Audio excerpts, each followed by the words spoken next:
Lo que me dijo esa noche todavía me persigue, resonando en mi cabeza como un eco interminable que se niega a desaparecer, porque hay palabras que, una vez pronunciadas, tienen el poder de reescribir la historia completa de una vida y transformar el amor en una transacción fría y calculadora.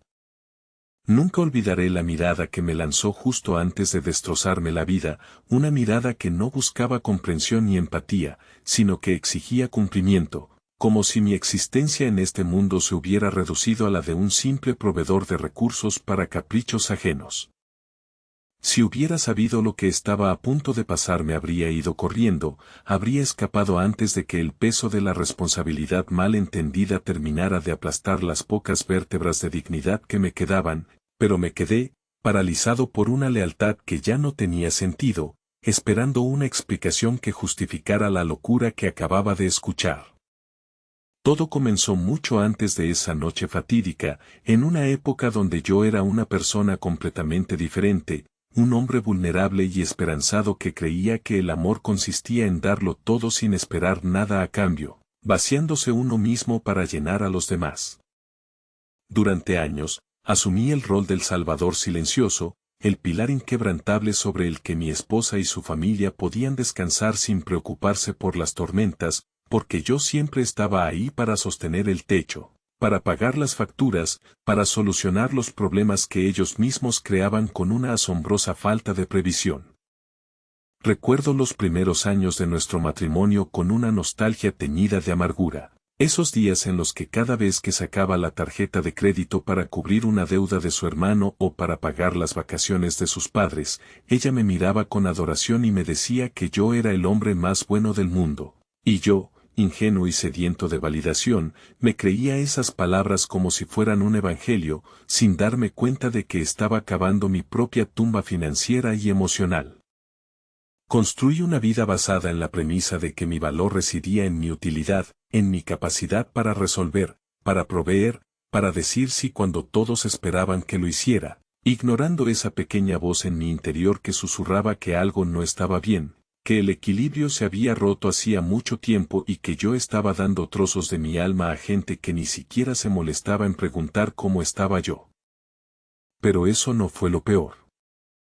Lo peor fue cómo la normalidad se fue deformando hasta que lo extraordinario se convirtió en exigencia, y mi generosidad dejó de ser un regalo para convertirse en una obligación contractual no escrita, una deuda eterna que yo estaba obligado a pagar por el simple hecho de tener un trabajo estable y un sentido del deber hipertrofiado. Lo que descubrí después me rompió aún más, porque me di cuenta de que no solo habían normalizado mi sacrificio, sino que contaban con él como quien cuenta con que el sol saldrá por la mañana, sin gratitud, sin conciencia del esfuerzo, simplemente asumiendo que yo estaba ahí para eso. Hasta entonces creí que había tocado fondo, pero estaba equivocado, porque el verdadero golpe, el que me sacaría el aire de los pulmones y me dejaría de rodillas, llegó un martes cualquiera, después de una cena tensa en la que el silencio pesaba más que las palabras.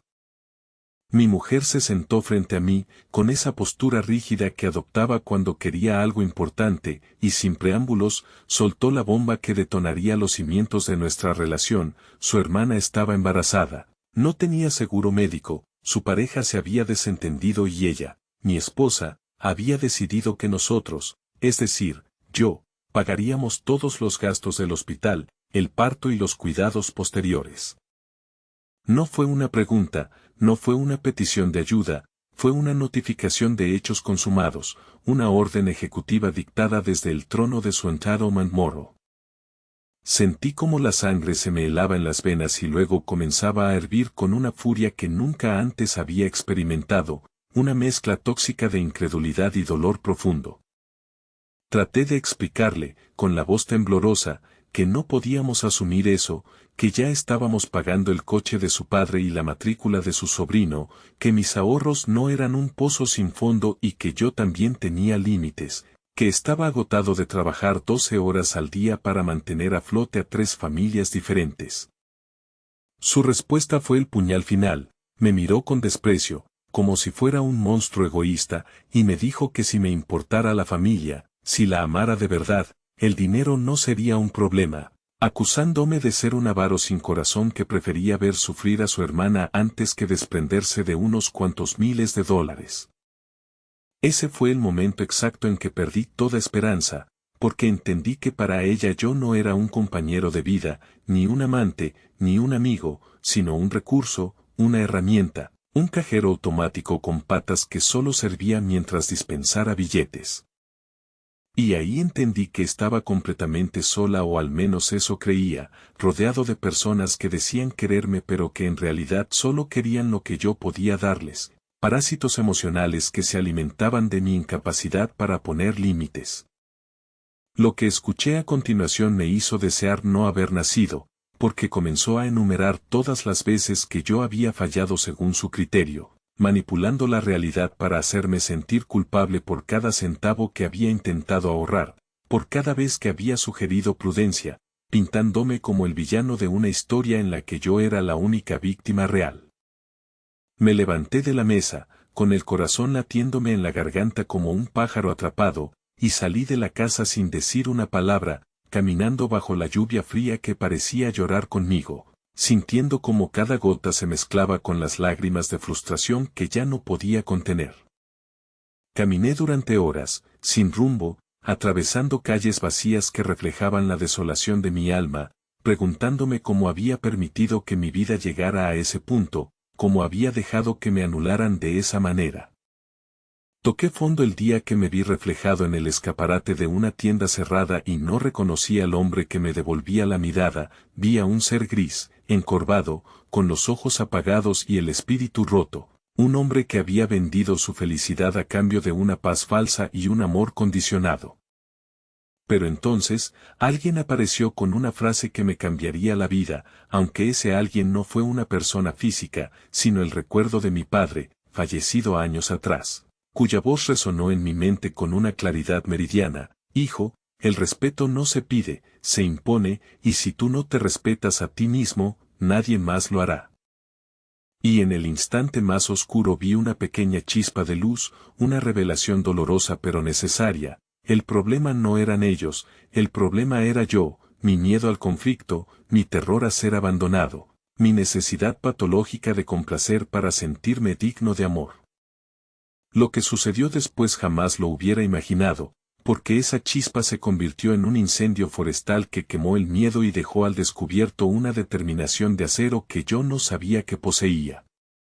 Decidí que no iba a pagar, no por el dinero, sino por mi dignidad, porque hacerlo sería firmar mi sentencia de muerte espiritual, sería aceptar que mi bienestar no importaba, que mis límites eran invisibles. No fue fácil, pero cada caída escondía una lección, y los días siguientes fueron un infierno de discusiones, gritos, silencios punitivos y amenazas veladas de divorcio. Mi mujer intentó todo el arsenal de manipulación emocional que tenía a su disposición, lloró, me insultó, llamó a su madre para que me presionara, puso a su hermana al teléfono para que me suplicara llorando, intentando hacerme sentir como el verdugo de un bebé inocente. Parecía que avanzaba, pero aún había una batalla que no había peleado, la batalla contra mi propia culpa, contra ese instinto arraigado de ceder para que la tormenta pasara, de sacar la chequera solo para que dejaran de gritarme. Justo cuando creía que lo había superado, el pasado volvió a tocar mi puerta en forma de duda, haciéndome cuestionar si tal vez yo estaba siendo demasiado duro, si tal vez tenían razón y yo era un egoísta, pero cada vez que esa duda asomaba, recordaba la imagen del hombre en el escaparate y me aferraba a mi decisión con uñas y dientes. Comencé a separar las cuentas, cancelé las tarjetas adicionales, cambié las contraseñas del banco y contraté a un abogado para entender mis derechos, transformando mi dolor en acciones concretas, mi tristeza en estrategia. Y entonces, me encontré cara a cara con quien me había hecho tanto daño, en una reunión familiar convocada para hacerme entrar en razón, donde estaban todos, mi mujer, su hermana embarazada, sus padres, todos mirándome como a un acusado en un juicio sumario. El ambiente era denso, cargado de reproches no dichos y tensiones acumuladas, y cuando mi suegro tomó la palabra para decirme que un hombre de verdad cuida de los suyos, sentí una calma extraña, fría y poderosa, descender sobre mí. Lo que le dije en ese momento cambió nuestras vidas para siempre, porque no grité, no lloré, simplemente les dije con una voz firme y tranquila que ellos no eran mi responsabilidad, que mi amor no era una moneda de cambio y que si su definición de familia implicaba explotación, entonces yo renunciaba a esa familia. Les dije que durante años había comprado su afecto y que la tienda estaba cerrada, que mi mujer tenía que elegir entre ser mi compañera o ser la salvadora de su hermana con mi dinero, pero que ambas cosas eran incompatibles. Nunca pensé que llegaría a perdonar y mucho menos a esa persona, pero en ese momento me perdoné a mí mismo por haber permitido el abuso durante tanto tiempo, y al hacerlo, les quité el poder que tenían sobre mí.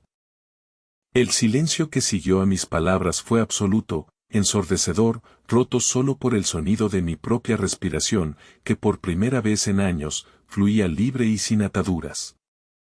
Mi mujer me miró, y en sus ojos vi por primera vez no exigencia, sino miedo, el miedo de quien se da cuenta de que la gallina de los huevos de oro ha echado a volar, de que el tonto útil ha despertado.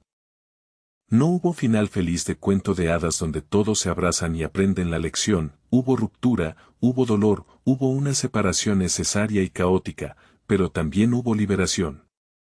Me fui de esa casa con una maleta y la cabeza alta, dejando atrás los muebles, los recuerdos y las deudas morales que no me pertenecían, saliendo hacia una noche que ya no me parecía oscura, sino llena de posibilidades. Pero lo más importante no fue lo que pasó conmigo sino lo que aprendí para siempre, aprendí que poner límites es el acto de amor propio más grande que existe, que decir no a los demás es muchas veces decirse sí a uno mismo, y que nadie tiene derecho a exigirte que te incendies para mantenerlos calientes. Si alguna vez te has sentido roto como yo, escucha esto, no eres lo que das, eres quien eres, y tu valor no se mide por la capacidad de tu cuenta bancaria ni por tu disposición al sacrificio eterno. Tienes derecho a decir basta, tienes derecho a cansarte, tienes derecho a elegirte a ti mismo por encima de cualquier mandato familiar o social que te obligue a desaparecer para que otros brillen.